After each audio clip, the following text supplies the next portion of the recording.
Hello बच्चों, चलिए सुनते हैं मछलियों के संसार की एक नई कहानी। किसी गांव में एक मछुआरा रहता था। यह गांव समुद्र के किनारे बसा हुआ था। इस कारण से अधिकतर लोग मछलियां पकड़कर ही अपना जीवन यापन करते थे। उन्हीं में से एक धनी राम था, जो मछलियां पकड़कर उनका व्यापार करता था और उन्हीं के द्वारा वह अपना जीवन यापन करता था। उसका एक नौकर था जो कि पलटू राम था। वह भी बहुत अच्छा था। उसके साथ मिलकर खूब मछलियां पकड़ता और व्यापार करता था। एक दिन जब वह मछलियां पकड़ने के लिए जा रहा था तो उसने अपने मालिक से कहा कि मालिक, बहुत बड़ी सूचना है।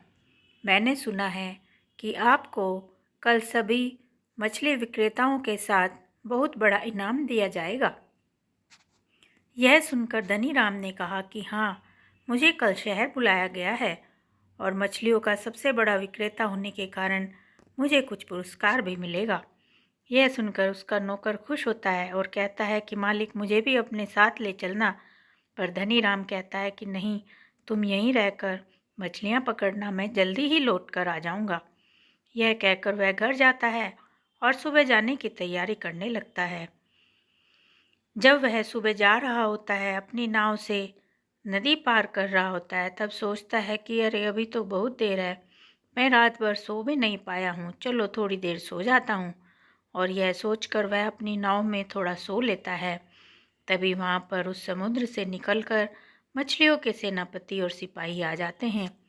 वह उसे कहते हैं, अरे धनी राम, हमारे साथ चलो।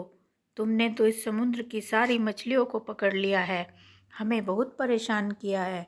हमारे जज ने तुम्हें बुलाया है। और यह कहकर वह उसे अपने साथ अपने जज के सामने लेकर प्रस्तुत करते हैं। उनका जज कहता है, धनी राम, अब तुम हमारे समुद्र से मछलियाँ नहीं पकड़ोगे। यहाँ की सारी मछलियाँ धीरे धीरे समाप्त हो रही हैं। हमारा तो संसार ही खत्म हो जाएगा। धनी राम वहाँ की व्यवस्था को देखकर आश्चर्यचकित रह गया। वह तो बहुत ही भौचक्का हो रहा था कि समुद्र के भीतर मछलियों का साम्राज्य कितना बड़ा है। उसने कहा, मैं नहीं जानता था कि आप सब लोग यहाँ रहते हैं और ये सब मछलियों के मालिक हैं। लेकिन बताइए, मेरा तो यह व्यापार है, यदि मैं इसे नहीं करूँगा तो अपना जीवन यापन किस प्रकार करूँगा। यह सुनकर उनके जज ने कहा कि हमारे पास बादलों के ऊपर एक दूसरा समंदर है, जहाँ बहुत सारी मछलियाँ हैं और उनको सिवाय शार्क के खाने की और कुछ नहीं होता। तो हम वो मछलियाँ पकड़कर तुम्हें दे दिया करेंगे।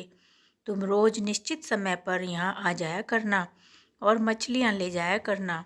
उन्हीं मछलियों को बेचकर अपना व्यापार चलाना। यह सुनकर धनी राम ने कहा, ठीक है।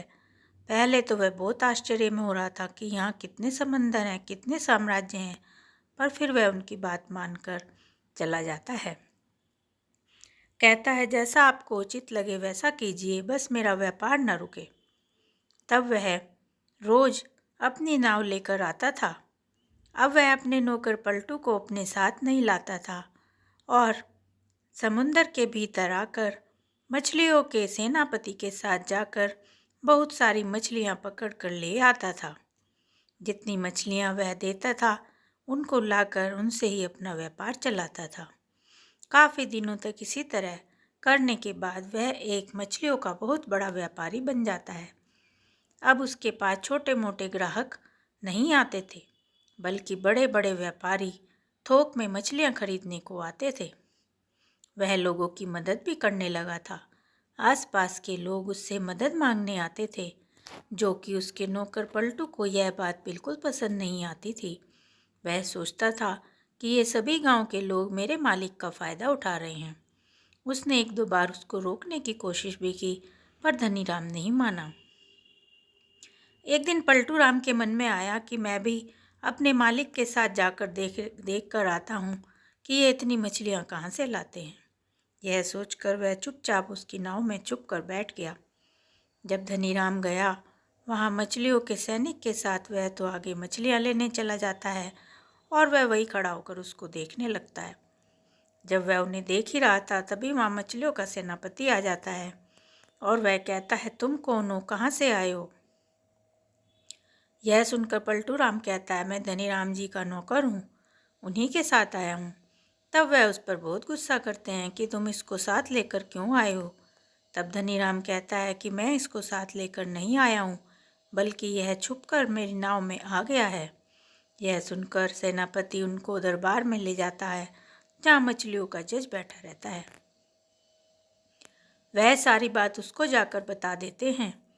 तब जज उसको कहता है कि ये तो तूने बहुत ही गलत काम किया। मछलियों के साम्राज्य में यूं ही कोई नहीं आ सकता। अब तुम्हें इसकी सज़ा मिलेगी और धनीराम को भी सज़ा मिलेगी। धनीराम ने कहा कि मेरी तो कोई गलती नहीं है जज साहब, मैं इसको यहाँ लेकर नहीं आया हूँ। तब उस जज ने कहा कि ठीक है, इसको मैं 1 साल की सज़ा देता हूँ। यह यहीं हमारे बीच रहेगा और हमारा काम करेगा। 1 साल के बाद हम इसको छोड़ देंगे और धनीराम तुम जाकर अपना व्यापार संभालो। धनीराम को वो छोड़ देते हैं और वह फिर से मछलियों का व्यापार उसी तरह से करने लगता है जिस प्रकार से पहले कर रहा था। तो इस तरह उसका व्यापार दिन दूना बढ़ने लगा। तो थैंक यू बच्चों, ये थी हमारी आज की कहानी। आशा करती हूँ आपको बहुत अच्छी लगी होगी। तो प्लीज़ चैनल को सब्सक्राइब करें, वीडियो को